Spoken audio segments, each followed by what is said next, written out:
Welcome to Eternal Life. I am Polly Joshi. Today we are going to deal with the question which God asked Adam, "Where are you?" Bible says, "In the beginning, God created heaven and earth, the light, sun, moon, stars and animals, vegetation, birds, fish." Colossians chapter 1 verse 16 says, "For by him were all things created, that are in heaven and that are in earth, visible and invisible, whether they be thrones or dominions or principalities or powers, all things were created by him and for him." On the sixth day, God created man out of the dust of the ground in his own image. Adam was created in God's image.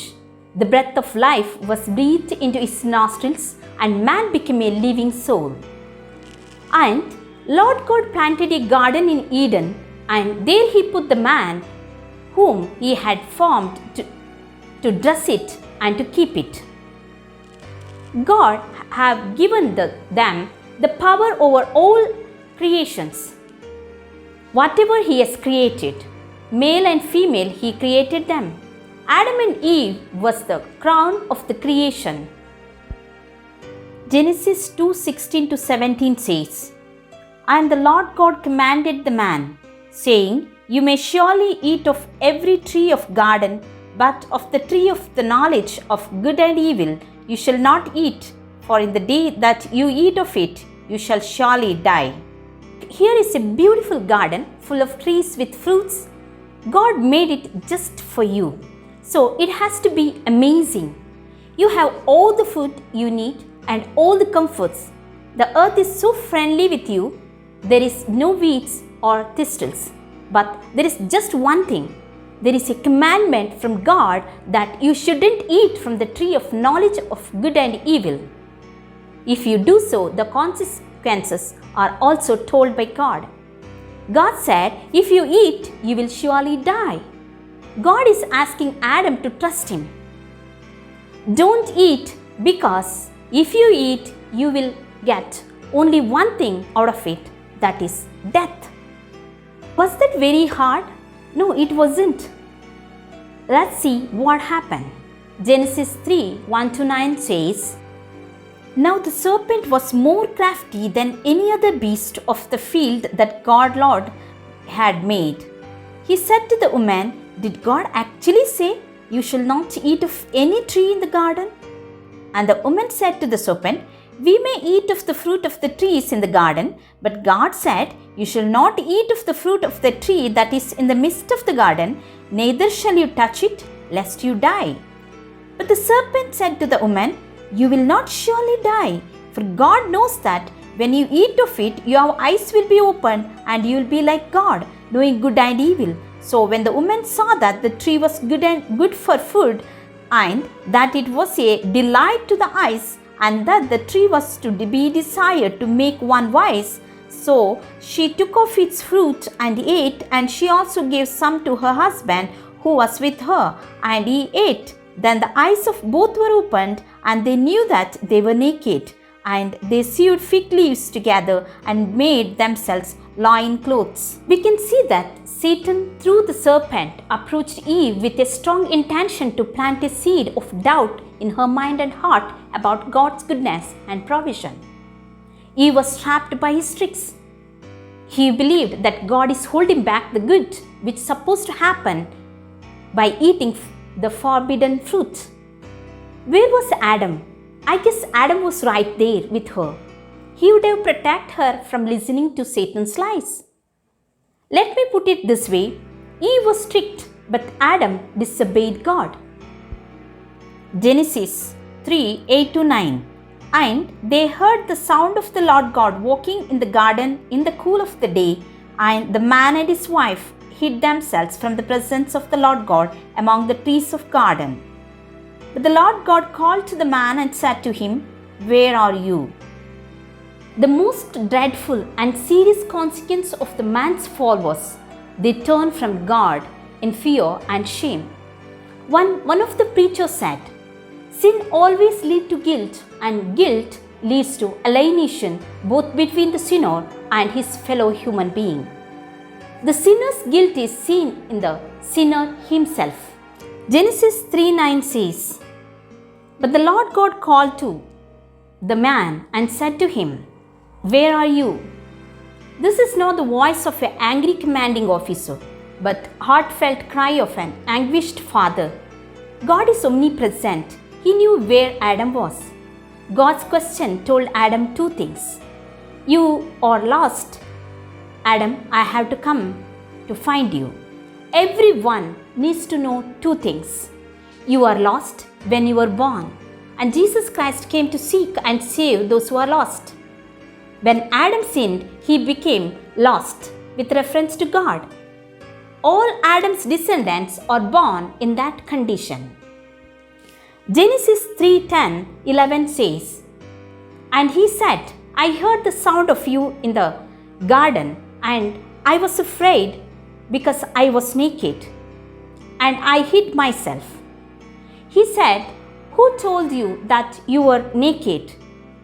Have you eaten of the tree of which I commanded not to eat?" The man said, "The woman who gave to be with me, she gave me fruit of tree, and I ate." The nakedness of Adam and Eve was nothing to be ashamed of. When God created them, their minds were pure and innocent. The immediate result of having their eyes opened to good and evil was that the man and woman understood their own evil and the goodness they had lost. When they sinned, their conscience was activated. Genesis 3 tells the story of paradise lost by the willfulness of human sin. Everything was so perfect. They were in very close relationship with their Creator, the very God. The Satan tempted them and destroyed everything. The painful story of human history begins with the separation from God, which is spiritual death. The origin of sin took place even before Adam and Eve were created. Remember, Eve was tricked by Satan, so Satan was there in the garden. Long ago, even before the earth existed, God created the angels. Like Adam and Eve, every creature that God made was holy, good, and sinless. Isaiah 14:12 says, "How you are fallen from heaven, O day star, son of dawn! How you are cut down to the ground, you who laid the nations low." The fallen angel was Lucifer. He was once perfect, but he became imperfect and sinful. Ezekiel 28:12 says, "Son of man, raise a lamentation over the king of Tyre, and say to him, Thus says the Lord God, you were the signet of perfection, full of wisdom and perfect in beauty." Verse 15 says, "You were blameless in your ways from the day you were created, till unrighteousness was found in you." God found iniquity and sin in the heart of this angel. Lucifer had lifted up his heart and filled with pride, so he became devil or Satan. God did not create devil or Satan. God created a perfect angel who later sinned and became evil. At first he was alone. Later he convinced other thousands of angels to join with him in this revolt against God. Many angels made wrong choice. Lucifer was the first creature to sin. Sin began in Lucifer's heart and mind and spread to other angels who chose to follow him. When the first man, Adam, was created, the Satan or the fallen angel was there. He was planning to destroy the eternity which God was planned for him. He was waiting for a perfect time to trick them. Though Adam was created in God's image and was upright and absolutely sinless, he chose to disobey God. God allowed the angels and humans to sin. Do you know why? It is simply because God wants a relationship with us, but He won't force you. You should have a desire. Sin is a choice. It is a decision. God did not create sin God cannot sin, or can he be tempted with sin? He does not cause others to sin. James 1:13-14 says, "Let no one say when he is tempted, I am being tempted by God. For God cannot be tempted with evil, and he himself tempts no one. But each person is tempted when he is lured and enticed by his own desire." So Adam brought sin into our world. It leads to slaveryhood.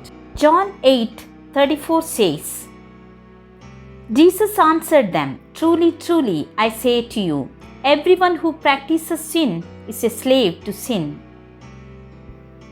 Romans 5:12 says, "Therefore, just as sin came into the world through one man, and death through sin, and so death spread to all men because all sinned." You may ask me, why do I have to die for something Adam did? The answer is very simple. We are without excuse since we sin too. You may ask me, why do we inherit sin nature from Adam, which is why we sin? As Hebrews 7:9-10 describes, if we follow this logic, then all of us were ultimately in Adam when he sinned. Romans 7:24-25 says, "Wretched man that I am, who will deliver me from this body of death? Thanks be to God through Jesus Christ our Lord." God sent them away from the Garden of Eden and told Adam and Eve about the consequences they have to face due to their disobedience. God questioned the man and the woman because he wanted to lead them to repentance. He cursed Satan, and God graciously offers reconciliation through his Son Jesus Christ, who conquers the devil. After the judgment, to cover the shame and guilt, God covered them with animal skin. For that, an animal should be killed. This is also pointing towards a truth. Remember what God said when he gave them the commandment. "The day you eat, you will surely die." Of course, spiritual death was immediate. However, after several years, physical death happened. Until then, to cover the shame and guilt, one innocent animal must have to die. It sounds like a sacrificial system pointing towards Jesus and his sacrificial death on the cross to free us from the slaveryhood of sin. John 1:29 says, "The next day he saw Jesus coming toward him and said, 'Behold the Lamb of God, who takes away the sin of the world.'" 1 Corinthians chapter 15 verses 55-57 says, "O death, where is your victory? O death, where is your sting? The sting of death is sin, and the power of sin is the law. But thanks be to God who gives us the victory through our Lord Jesus Christ." The glorious verse in the Bible is Genesis 3:15. It says, "I will put enmity between you and the woman, and between your offspring and her offspring. He shall bruise your head, and you shall bruise his heel." This is known as the first gospel in the Bible. This is a reference to the virgin birth. Because Jesus would not be the seed of human, it is the occurring between Jesus Christ and Satan. Satan will strike Jesus' heel. Yeah, it is a painful wound but not fatal. Whereas Jesus will strike Satan's head. This is clearly a fatal wound. Satan would strike Jesus on the cross, but that was not a fatal blow. Because Jesus would rise again, also the cross and empty tomb becomes Jesus' victory over Satan and sin. It is not over. In the future, Jesus Christ is going to come back on the earth in the end to win Satan by casting him into the lake of fire, that is real hell. If God had not graciously defeated our adversary, we never could have been reconciled to him. Let me direct God's first question to you. Where are you? Are you hiding, afraid of God because of sin in your life? Maybe you are covering your sins with fig leaves of your good works, which is of no use, according to Bible. Bible says God is graciously seeking after you to save you from Satan and hell. If you come to Him and confess your sins, He will deliver you, He will redeem you. Colossians chapter 1 verses 13 to 14 says, He has delivered us from the domain of darkness and transferred us to the kingdom of His beloved Son, in whom we have redemption, the forgiveness of sins. Hope this video was helpful to you. If you like this video, please like, share and subscribe and press the bell icon. See you soon with a new video. Till then, goodbye.